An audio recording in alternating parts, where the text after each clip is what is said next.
Welcome back to another F1 video, man. We have the downfall of Haas F1. Shout out to John Warren as always. I am subscribed to him. Check him out. Very makes good content. All credit goes to him. But we are going to see what's going on with this team. Obviously, they didn't do this. Obviously, they did not do that great this past weekend in France. I'm not really surprised about them now. I think overall the season has kind of just been what I expected. Except for Kevin Magnussen, I've been very impressed with K-Mag, but Mick Schumacher again. I know he did get like his first points like a couple of races ago, but besides that, I haven't really been too impressed. But anyway, hope you guys are doing good, amazing. I'm not sure when next race is. It could be what, a 2-week break, or it could be next week. So anyway, no, I think we are in Hungary. I think they said, right. I think we're in Hungary or Austria, something like that, but it could be wrong. Let's get started with the video. Yeah. I think it's safe to say that the last few years haven't brought many good times for the Haas F1 team. Rich energy in 2019, drivers trying to kill each other in a bad car in 2020, drivers trying to kill each other in a terrible car in 2021, and now losing their only real sponsor before 2022 has even started. 2022 was thought by many to be a make or break year for the team anyway, with it sacrificing development on the 2021 car in favour of focusing on this year. But just 3 weeks after they launched their 2022 car, it's not looking good for them. So this is the downfall of the Haas Formula 1 team.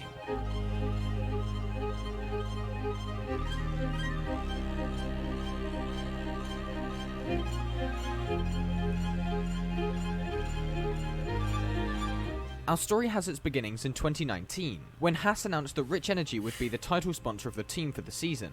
This was Haas's first title sponsor, and to be fair, the livery they came up with was quite good. It's just a shame then that nothing else was. In terms of actual results from the team, they weren't great. The highlights of the season being 2 double points finishes in Germany and Spain. They took home 28 points on their way to 9th in the Constructors, but they were by no means the worst team.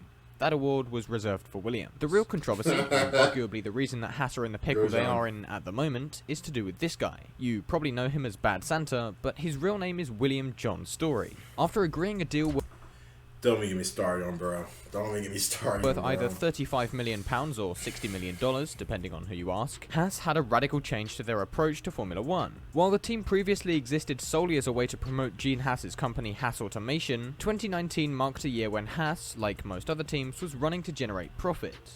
Which went well. Fast forward approximately 4 points finishes, and we were at the halfway mark of the season, in Great Britain. Before this race, Rich Energy's joke of a Twitter account posted that they'd terminated the deal with Haas thanks to poor performance. This turned out to be both true and not true at the same time. Man said we aim to beat Red Bull Racing.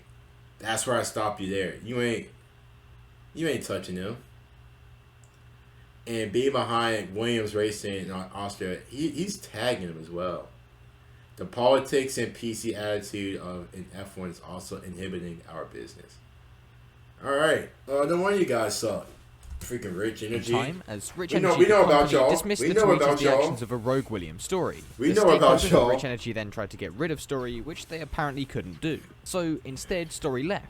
Now, I should have mentioned at the start of this that everything that comes out of Story's mouth should be taken with a handful of salt, because I really don't believe him here. As far as I'm aware though, Story still has control over the Twitter account, because they keep posting some of the most ridiculous stuff I've ever seen. Anyway, come September, Haas had cut all ties with Rich Energy legally, having I'm gonna have to look that up after the video. Not been paid a penny. There have been some dodgy sponsors on the side of Formula 1 cars, but none come close to Rich Energy, because they've all at least paid for the privilege. Because Haas have been expecting an extra £35 million or $60 million, whoever's side of the story you believe, it would be fair to assume that they'd budgeted for this in their development. As a result, they probably invested too much in their 2019 and 20 cars, meaning they actually couldn't afford to put anything into 2021. They'd also arguably lost reputation to other potential title sponsors thanks to the mess that Rich Energy had left behind, so Haas had been left poor, underdeveloped, and with just a handful of sponsors. And to make matters worse, their drivers were both demanding $3.2 million a year, so 2021 called for a switch-up. Both Romain Grosjean and Kevin Magnussen were dropped from the team, and as his farewell gift to the already struggling team, Grosjean exploded their multi-million-dollar car. But getting back on topic, the two drivers that Haas chose to replace their current pair with were both rookies, Mick Schumacher and Nikita Mazepin. One the son of one of the greatest Formula 1 drivers of all time, and the other the son of a Russian oligarch.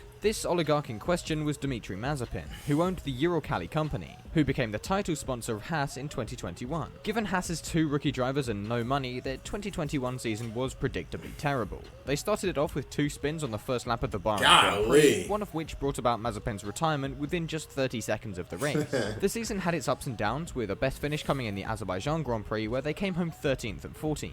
Although, even in that race, Nikita Mazepin tried to kill Schumacher over the line. The car was comfortably the worst on the grid in every race because they'd literally not developed it in a year, but as well as the bad reputation they got in the races, they also had an equally bad reputation for their sponsors. Now, admittedly, the Uralkali company itself was not the reason Haas got the hate they... And that sucks for Haas, because I don't, just because of their whole experience with Rich Energy, like he said, it kind of effed them up for, future sponsorships, probably even drivers as well. K-Mag, just going to this year, I know K-Mag's doing the best that he can with this team. But, it just sucks for the team in general. They're pretty much behind, you could say. And, the past few seasons weren't great. They spent all of the money trying to get the car ready for, Gods. It was more the driver they brought in. Mazepin had a checkered record off track, with the most high-profile thing happening on the 9th of December. I've milked about 600,000 views from the Mazepin situation, so if you're not aware of what happened, then I'll leave a link to that video in the top right.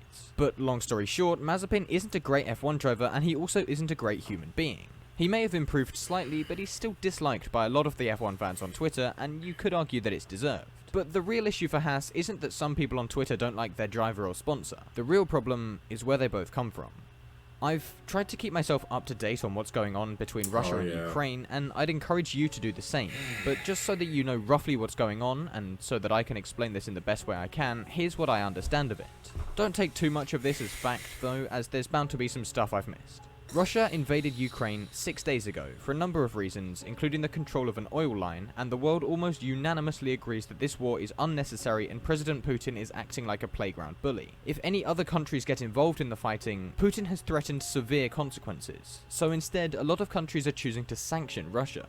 These sanctions include cutting Russian banks off the SWIFT system, which impairs their ability to trade externally, and freezing the assets of certain individuals linked to Putin in some way. Sanctions are the most severe punishment for a country short of actually going to war, so long story short, Russia are being rightfully punished for causing an unnecessary war. Dmitry Mazepin is known as an ally and friend, if you can call it that, to Vladimir Putin, and so it would make the Mazepin family a direct target to the sanctions imposed. As well as this, there have been calls from Ukraine to ban Russian people from competing in F1.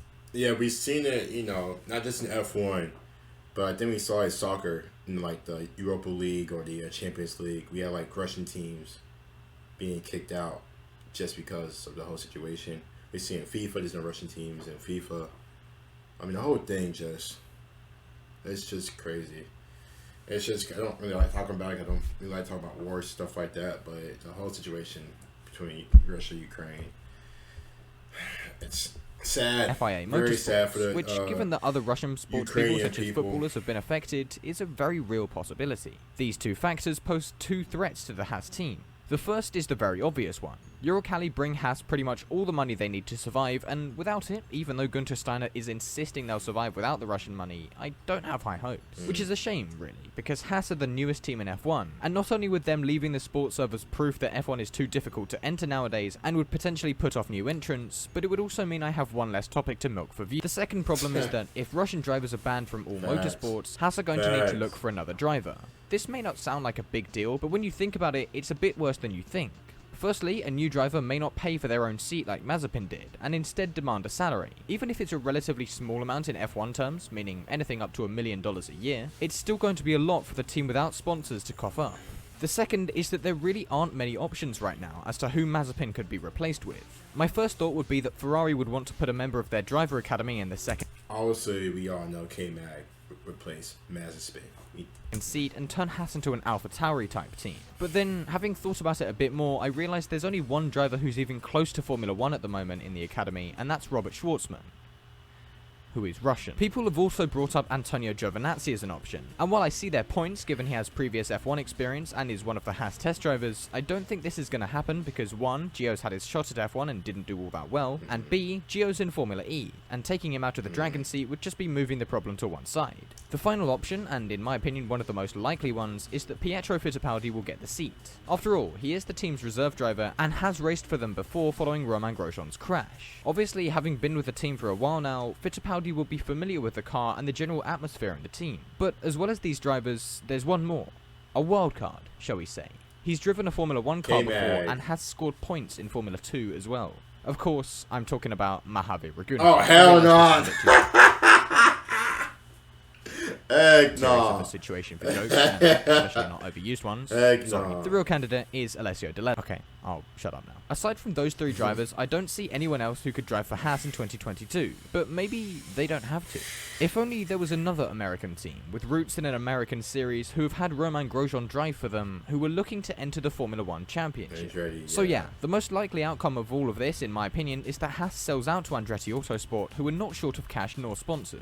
The VF22, that currently says Haas on the side of it, has been called the most developed car on the grid, and this eliminates the need for Andretti to start from scratch with the team. It would mean we don't have 11 teams on the grid, but it would also mean that all 10 teams that are there are financially stable and aren't likely to disappear at the blink of an eye. Buying out the struggling team would also allow all the Haas employees to keep their jobs, which is always a bonus. The driver I think Andretti would be most keen to put into the other car would probably be Colton Herta, but that wouldn't be this year.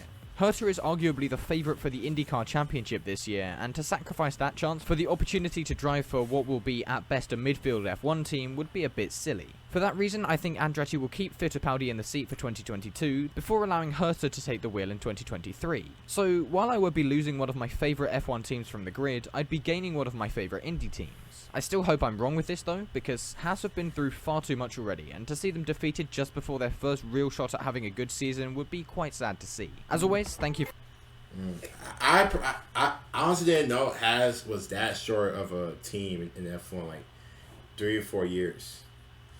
And I think, cause I'm not sure how long K-Mag is with them. I don't know if that's just like a 1 year thing, but I think when you said about like them possibly just merging or having a new team replace them, I mean, I'd be kind of tough, like I said, like just because it kind of sucked for them just to get disbanded because they lost their biggest sponsor, obviously because something they had no control over, the Ukrainian-Russian war, but. And you also don't want to see anybody lose their jobs. But hopefully we get like a big time investor or somebody come in here help them out. But that was very, very interesting. I didn't really know a lot about that about Haas. But that's why we're here, to continue to learn about the sport. Anyway, hope you guys did enjoy the video. Don't forget to like and sub as well. Stay safe, and I'll see you guys later.